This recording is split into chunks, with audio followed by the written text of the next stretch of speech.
ছাদ বাগানে ড্রাগন ফল চাষ করে সফল নারায়ণগঞ্জের এক উদ্যোক্তা। ২,৫০০ বর্গফিটের ছাদে ড্রাগন চাষের জন্য তৈরি করা হয়েছে স্থায়ী টব। রাসায়নিক সারের পরিবর্তে ব্যবহার করা হচ্ছে জৈব সার। বছরে আয় করছেন লাখ টাকারও বেশি।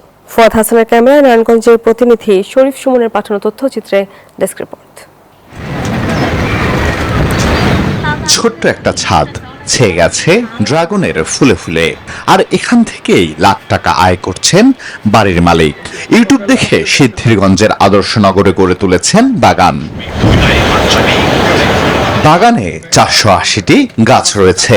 পুরোপুরি জৈব পদ্ধতিতে চাষ করছেন তিনি। বছরে ফল সংগ্রহ করেন ৬ থেকে ৭ বার। খরচপাত দিয়ে বছরে তার আয় প্রায় লাখ টাকা। শুধু ড্রাগনই নয়, চাষ করছেন আদা, মরিচ সহ শাকসবজিও।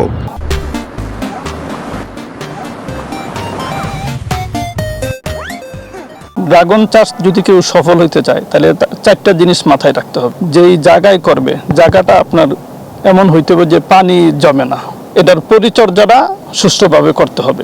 জৈবভাবে যদি করে তাহলে জৈবভাবে তার পুষ্টিটা সবসময় দিতে হবে। আর যদি রাসায়নিকভাবে করে তাহলে রাসায়নিকভাবে তার সারটা কি করতে হবে, মেনটেন করতে হবে। অর্গানিক পদ্ধতিতে চাষ হওয়ায় ছাদ থেকে কিনে নিয়ে যাচ্ছেন প্রতিবেশীরা। বাজার থেকে যেগুলো আনি এগুলো অনেক সময় ফরমালিন পরে বা ঠিক থাকে না। এখন আমাদের চোখের সামনে যেটা চাষ হচ্ছে। নগর কৃষির বাণিজ্যিক সফলতার এমন উদাহরণ দেখে বেকার যুবকরা আগ্রহী হবে বলে প্রত্যাশা এই উদ্যোক্তার। এইটাই ডেস্ক রিপোর্ট, নিউজ 24।